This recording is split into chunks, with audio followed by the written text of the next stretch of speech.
അപ്പൊ അത് അവിടുത്തെ HOD ആണ് അദ്ദേഹം. അദ്ദേഹത്തോട് തന്നെ ചോദിക്കാം. അദ്ദേഹത്തോട് ചോദിക്കാം. ചോദ്യം എന്താണെന്നറിയാവോ? തിരുവനന്തപുരം മെഡിക്കൽ കോളേജിൽ രോഗികളെ നിലത്ത് കിടത്തി ചികിത്സിക്കുന്നതായി ശ്രദ്ധയിൽപ്പെട്ടു. അത് വളരെ പ്രാകൃതമായ ഒരു ചികിത്സാ രീതിയാണ് എന്നൊക്കെ ഡോക്ടർ ഹാരിസ് പറഞ്ഞിരുന്നു. അതിനെക്കുറിച്ച് എന്താണ് ആരോഗ്യമന്ത്രിക്ക് പറയാനുള്ളത് എന്നാണ് ചോദിച്ചത്. അപ്പോഴാണ് പറഞ്ഞത്, പറഞ്ഞ ആളോട് തന്നെ ചെന്ന് ചോദിക്കാൻ.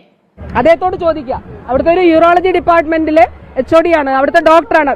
ഇനി രക്ഷയില്ല. ബിരിയാണി പോലും ദഹിച്ചുപോയി. ശരിയാണ്, മാധ്യമപ്രവർത്തകരുടെ ഭാഗത്ത് തെറ്റുണ്ട്.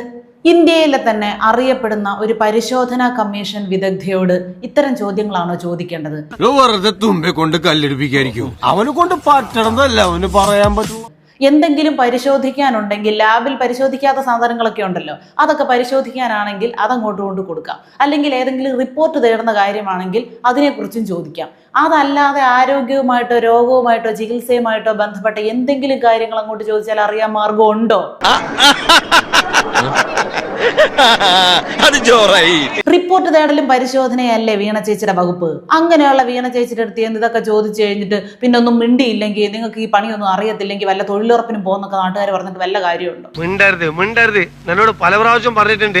തൊഴിലുറപ്പിന് പോകണമെങ്കിലും അധ്വാനിക്കാനുള്ള ഒരു മനസ്സ് വേണം. തമാശയാണോ ഉദ്ദേശിച്ചത്? എങ്കിൽ ആ തമാശ ഇവിടെ വേണ്ട. ജില്ലാ ആശുപത്രിയിലും പണ്ട് നമുക്ക് കാത്തലാബ് ഉണ്ടായിരുന്നില്ല, എന്നാ ഇപ്പൊ അവിടെ കാത്തലാബ് ഉണ്ട്. കുഴപ്പമില്ല വീണ ചേച്ചി, കാത്ത് ലാബ് ഉണ്ടോ ഇല്ലയോ, ബെഡ് ഉണ്ടോ ഇല്ലയോ, മരുന്നുണ്ടോ ഇല്ലയോ, ഇതൊന്നും അല്ലല്ലോ പ്രശ്നം. പൊതിച്ചോറ് കിട്ടുന്നുണ്ടെങ്കിൽ പിന്നെ ജനങ്ങൾക്ക് രോഗികൾക്കും വേണ്ടതല്ല ആയില്ലേ? ചെയ്യുന്നത് തമ്മാടിത്തരാണെന്ന് ഓർക്കണം. ഞാനെന്ത് ഇവിടെ സമ്മതിക്കുന്നില്ല. നമ്മളിനി എന്ത് ചെയ്യും മല്ലയ്യ?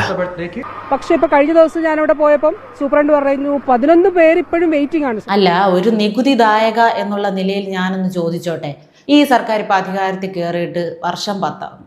ഇതിൻ്റെ ഇടയ്ക്ക് സർക്കാരിൻ്റെ PR-ന് വേണ്ടിയിട്ട്, സർക്കാരിൻ്റെ നേട്ടങ്ങൾ എന്ന് നിങ്ങൾ പറയുന്ന കാര്യങ്ങൾ ജനങ്ങളിലേക്ക് എത്തിക്കാൻ വേണ്ടിയിട്ട് എത്ര പരിപാടികൾ നടത്തി, എത്ര കോടി അതിന് ചിലവാണ്. ആ പൈസ ഉണ്ടെങ്കിൽ പുതിയ സാധനങ്ങൾ മെഡിക്കൽ കോളേജുകളിലേക്ക് വാങ്ങിക്കരുതോ?